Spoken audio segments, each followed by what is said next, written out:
The Nigerian church was a golden church of Africa. The revival that sprang forth from our borders was unequaled in the stories of revival that we hear. You've heard about Azusa? It's just that what happened on our soil was not documented. And that's our limitation. It wasn't documented. I've read about many mighty men that rose in the nations of the world. There's no story that I've read about that comes anywhere near what happened through that man, Apostle Joseph Babalola. Near, no story. But you see, it wasn't documented. So we believe it never happened. A man that during praise and worship, as they are singing praise and like we just did, he levitates. When you see that Western Nigeria received the gospel, most of us don't know what it means.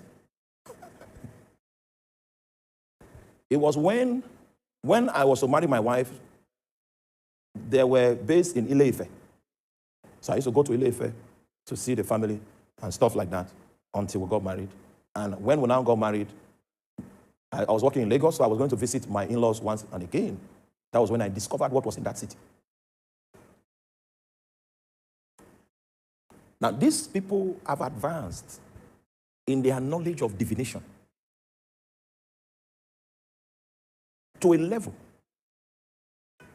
of accuracy. The lens of divination has been adjusted to accommodate accuracy. What the Ifa priest prophesies comes to pass. In fact, most of our tribes are settled where they are settled today because of divination. And there was no stronger tribe in Nigeria today in divination than our brothers from the West.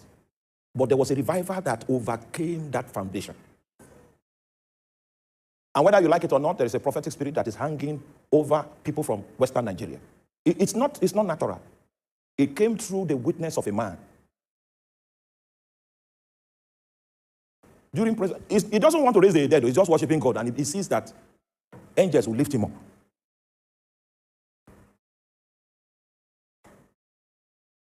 Are you there? So I have a chronicle in my library, a very fat chronicle. Somebody took time to put the details of that man's life together, and they sent me a copy. I don't know who wrote it. I don't know who sent it, but it's in my library. None of the things you read in God's generals comes close to what God did through that man.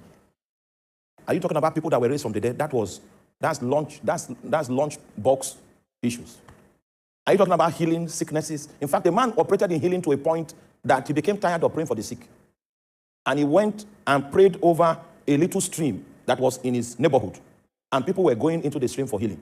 And how many years, 20-something years after he died, a madman still entered that stream and came back healed. The will of God, the dimensions of the expectations of God concerning the potential of the church in this nation was eclipsed by darkness. And what we have today in its best is a state of compromise. And this state of compromise was occasioned by the violation of several principles that are critical to maintaining the civilizations that come from God. Are you still with me? Now, this is the Antichrist strategy. He said they went out from us, but they were not of us. For if they had been of us, they would no doubt have continued with us. So you are going to see statements like, from us, of us, with us. Are you following? He said, if they were of the same substance, if we were homogeneous, the proof of the fact that we have the same stock would have been that they would have continued with us. But they went out from us. But they went out that they might be made manifest that they were not all of us. So if the devil wants to strangle that which God is doing, the first ground of compromise he will sell to us is to violate the principle of separation. Are you still with me? Okay. Now that you are coming gradually, let me also come gradually. Can we do Exodus chapter 12 from verse 33 to 38? You will see one of the major challenges of the church in the wilderness I hope you know when I say the church in the wilderness, you know what I mean.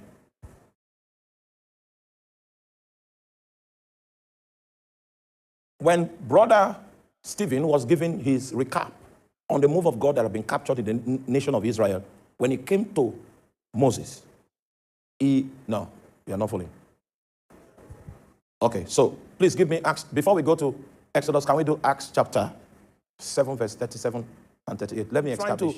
Give us an insight into the person and the ministry of Moses. He said, this is that Moses,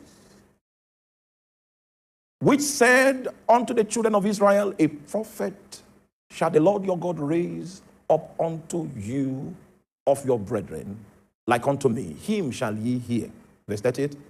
This is he that was in the church in the wilderness, and with the angel which spake to him in Mount Sinai, with our fathers who received the lively oracles to give unto us.